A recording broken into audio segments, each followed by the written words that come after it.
Honestly, like, I feel so bad for Patrick. I feel like everyone has to watch this at least once in their lifetime. Because I thought for a second that this was gonna be like, oh, this like feminist choice, like, oh, she doesn't need to choose a man or anything. She's gonna live like her own life with. Oh, so like that's just how it is. Like you're just not gonna talk to me. From The Sidekick, this is podcast producer and social media editor Sophia Zam, and welcome to Rating Romance. There's a movie for almost every single occasion I can think of, and the occasion coming up is Valentine's Day. So regardless if you have a Valentine or you're just hanging out with friends, the perfect thing to do this weekend is to sit down and put on our favorite genre of film, romance. I can't remember a movie without romance or some romantic element. So today I decided to really dive into romantic movies, romantic comedies, romantic drama with 3 other staff members so that we can find a movie that you would like to turn on Valentine's Day. The movies I'll be covering in today's episode are 3 films. Firstly, I'll be looking at the 2016 romantic drama Me Before You. Secondly, I'll be looking at the romantic comedy To All the Boys I've Loved Before. And then lastly, I'll be looking at one of the newer releases that I actually watched in theaters called Eternity. If you're ready to find out what you're watching on Valentine's Day, keep listening. For the first movie, Me Before You, I have the Sidekick photography editor, Rachel, here to talk with a little bit about the movie. So Rachel, could you summarize the plot for the 2016 romance drama? Yes, the movie follows as Will Traynor gets into a really big accident where he gets paralyzed and he needs a lot of medical assistance. Louisa, or nicknamed Lou, becomes his assistant for doing daily tasks. As they get to know each other better, they end up falling in love. But spoiler alert, Will asks for assisted suicide as he can't accept his life as someone who is handicapped, and so Lou is left heartbroken. Right off the bat, from your summary, we can go on to the first section, which is talking about the plot. Two thoughts I have on it. Firstly, it received a lot of controversy for Will deciding to have assisted suicide because he became quadriplegic because of the motorcycle accident, because it was sending kind of a certain message about like being disabled and whether your life is worth living or not. The plot had to tackle a very delicate topic related surrounding this. I think that they portrayed it really well, as where Lou is really, she really wants to have Will live, and she really believes that Will should be able to live versus Will's parents are not. Obviously, we saw that conversation with them fighting about, should we have him do this or should we have him not do this? Yeah, I think they portrayed both sides as well. Like, Louisa or Lou kind of is the family side where obviously you don't want to leave a loved one, whereas Will is the side of, this is the decision I want to make and we should respect that person's autonomy, The second thing I was kind of thinking is, so she has a boyfriend, Patrick, in the movie, and he's like a terrible guy. His character was like so annoying to me. He like got her a gift with his name on a necklace for her. Like she's some kind of cat. Like I was like, but she was low-key like cheating on her boyfriend. Honestly, like I feel so bad for Patrick. I mean, they've been dating, I think it was like 7 years. And then towards the end, Lou was just kind of like, yeah, this is my job. And then I can't I have to do this. She had a choice to do that, and I thought that was pretty unfair. I feel like she could have been more upfront and been like, I don't really love you. We can go on to the second subpoint, which is the acting in this movie. Emilia Clarke is the actor who plays Louisa Clarke. They have the same last name. Mm-hmm. And then Sam Claflin plays William Traynor in the movie. I think especially Emilia Clarke, she has such good acting. I've heard people say she acts with her eyebrows. She really just has such facial expressions. It really shows how she feels for Will, and as they go through, all the scenarios with them going through daily life, I think she really shows that she really cares for Will, and yeah, I really loved her acting. I thought Sam Claflin, he was in the Hunger Games too. Mm-hmm. He's a notable actor. Yeah, he did really good. Yeah, and he had a pretty hard job because he had to he also had to hold all that resentment and memory of his previous life. So I thought he did a pretty good job. In this movie, there was nowhere that I was thinking, oh, this is bad acting. Right. What did you think about the romance between Sam and Amelia, or the characters in the movie, William and Lou? I thought that they had really good chemistry.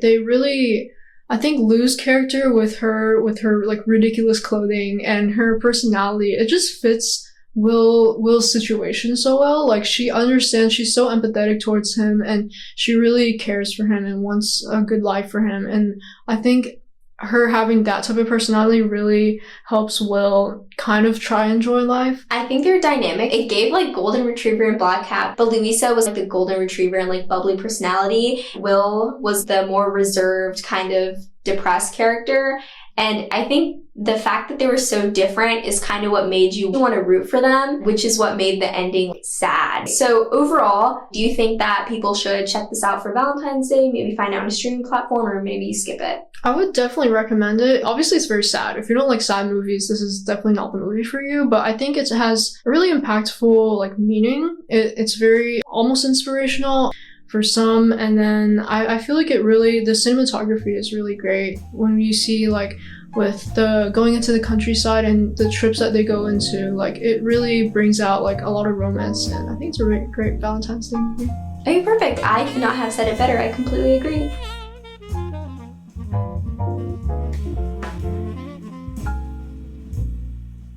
So I have the sidekick, CHSI editor Hannah here with me to talk about our second movie called To All the Boys I've Loved Before. So Hannah, can you kind of give me a plot summary for the 2018 PG-13 romance comedy? Yeah, so it follows Lara Jean, who's the middle child of 3 girls. Pretty sure she's a junior. And she made 5 letters to all the crushes that she liked over the years, and she put all her emotions into those, but suddenly it all went out to those people. Now she has to deal with, who's getting them and what's going to happen. Let's go on to our first little point of conversation about the plot. I thought this plot was really interesting. I never heard of a plot like this, but then when I was watching the movie, I feel like the plot ended up falling flat because they just got rid of all of the other love interests just so she could have a romance with Peter. Yeah, I feel like at the beginning, like we always knew it was mainly going to be one person who she's going to end up with, Peter, but there's more movies added to this, so in that one, they go on to the different love interests. And did you end up watching the other movies? No, I haven't touched them because I feel like the first one was probably the best one, and the other ones, like, they're just making it too long at this point. See, exactly, like, that's the thing. By the end, when they add the new love interest, they're just doing it because they want more money, they're a corporation. Okay, so moving on to the second point about the acting. What did you think about the acting from the main character, Lara Jean, who's played by Lana Condor? I hope I'm saying her name right. And Noah Centineo, who plays Peter. I feel like it was really natural. It was like a normal conversation, and I'd seen their chemistry read online, and it's like 2 people talking to each other. It was really cute, and I feel like more than other movies, it's like scripted. You could feel like the connection, and it was just like normal talking. Yeah, I agree. It was almost refreshing because some popular shows, Stranger Things, the acting is just not good. You can tell it's like acting, but in this corny romance movie, the acting was very genuine. Her other love interest, Josh, who's like the family friend who's played by Israel Brassard, his character to me was so annoying. It was like a male podcaster, like, so like that's just how it is? Like, you're just not going to talk to me? Yeah, I found him annoying because he was kind of random. Like, she was his best friend, but they didn't like focus on that. And I also wanted to know what you thought about the character Kitty, like her little sister that was the one who ended up sending all those notes on her behalf. Yeah, I have a little sister too, so I would have been mad as well at Kitty if that happened to me. But I feel like she had good interest in heart. I feel like she saw Lara Jean as someone who's like kind of down, and after she was with Peter, she got her spark back in a way. Okay, so moving on to the last sub-point on the romance. You touched on this a little bit. The chemistry between the characters were there, and I fully agree. I think they did a good job kind of playing teenagers, if that makes sense. Yeah, I feel like because in teenage years more than adults, I feel like we have more like mixed feelings and stuff, so they were able to portray that in a way he was sort of cheating at some point, but it was not as intense as like an adult relationship. So I feel like they did really well in mixing both. And then they also had misunderstandings on the way. I feel like that always happens. Overall, would you tell people to watch this movie for Valentine's Day, or should they maybe keep it on the shelf? I feel like everyone has to watch this at least once in their lifetime. It's one of those like classic movies, and I like the acting a lot. I agree. I think it's like one of those corny like feel-good movies that you can watch on like a Galentine's or with your Valentine.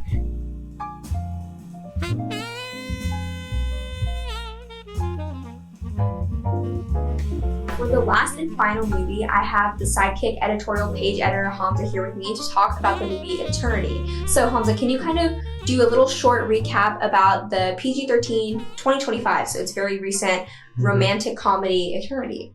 Yeah, okay, so at the start of the movie, it shows this elderly couple, Larry and Joan, right? And they've been married for like a long time. I think it's like 60 years or so. Larry, he unexpectedly dies, right? And he's sent to this place in heaven, and it's called the Junction. And when he's there, he meets up with this person who's supposed to kind of assign him to the idea of an eternity, basically where you spend the rest of your afterlife. And so he is about to pick one, and then his wife, Joan, comes in. But then it's also revealed that Joan's ex-husband, from when she was really young, is also there, right? And he's been waiting for like 67 years, right? So now the whole film is like this dichotomy between who is she going to choose, Larry or Luke? Luke is the one who's been waiting for 67 years. Let's move on to our first sub point about the plot itself. I thought the plot, it sounded interesting at first, but when you watch the movie, you very quickly realize that, spoiler alert, she's going to end up with Larry. I remember when I was watching the movie, I felt kind of frustrated with her when she's talking about like, oh, I don't know what to choose. I'm like, there's this person who you don't know how they are now. You don't know how it is to spend eternity with them. That's like a concept you can't even fathom. And here's this person who's made you happy for like decades, literal decades, and you can't choose them. I feel like it was a very quick decision that she should have made. And Larry was right to be offended. What do you mean you can't pick? Let's move on to the second plot point about the acting. I don't think I had too many complaints about the acting. It felt sometimes overdramatic and overblown. The character played by Elizabeth Olsen, Joan. Elizabeth Olsen has had crazy roles. Like in Marvel, she was a Scarlet Witch. But in this role, she was just doing too much. I felt like at points, which I guess it made sense because she was playing an elderly woman in a younger body who's in this new area. But I feel like every 2 seconds she was hyperventilating. And she kind of had like baby syndrome, where like they take a female character and just make her act like a baby because she's fully capable of making a decision, but then they end up overriding her decision anyways because they're like, you don't actually want to go with your neighbor, you actually want this, and we've all known it for the whole time. Yeah, also on that point, I was kind of upset because I thought for a second that this was going to be like, oh, this like feminist choice, like, oh, she doesn't need to choose a man or anything, she's going to live like her own life without picking between these two men. But then it randomly got subverted, and I'm like, I feel like instead of going between all these options, she should have either just gone with like the choice of choosing herself, or she should have just gone with the obvious choice of Larry. The plot ended up getting distracting, and the acting honestly played into it as well because her character was very distracting for me. I thought Callum Turner, who played Luke, was like a pretty good actor in his role. His character Loki kind of scared me because he would get like so angry randomly, and I was like, oh my god. And then Miles Teller was very good. Like I liked his performance as Larry Cutler, the older guy. Like I have no complaints about his performance. So let's move on to the last little sub-point about the romance. How did you feel about the chemistry between the 3 characters? Okay, so the chemistry between Joan and Luke, right? It's a very kind of conventional, like, oh, he sweeps off her feet, he's very charming, he's very attractive. And I think they got that point across, but it felt kind of boring in a way. Like, it was just like, oh, this guy, he's hot. He's nice. Yeah. There's this one scene at the start where Larry, when she comes into heaven, he kind of shows her like how to crack her back or something, right? And I think that just kind of shows like the kind of care and like an elderly couple who spent their lives with. He knows how to like make her comfortable, keep her happy, and also like choosing her and she should go with Luke before she goes with Karen. So when it comes to Valentine's Day, do you think couples or friends or whoever should watch this movie or maybe not pick it up? I think it's definitely worth a watch. There are definitely very glaring like plot points and frustrations with the movie, but I think overall it was still an interesting idea, though it could have been executed better.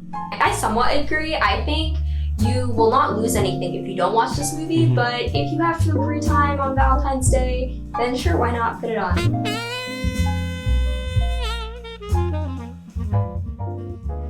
In today's episode, I, alongside other Sidekick staff members, looked at 3 romance movies to find out which movies you guys should put on and which movies you should maybe leave behind in the library.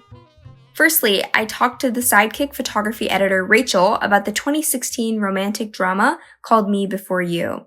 Although it is on the sadder side, it has some truly great acting by both Sam Claflin and Emilia Clarke.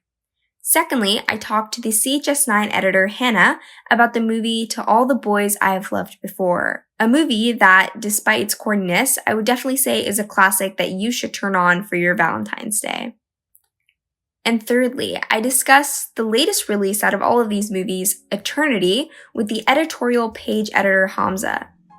A movie that definitely has its frustrations, but still is worthwhile to turn on. Thank you so much for listening. I hope you were able to find a movie that you're going to love for your Valentine's Day, and I'll see you next time.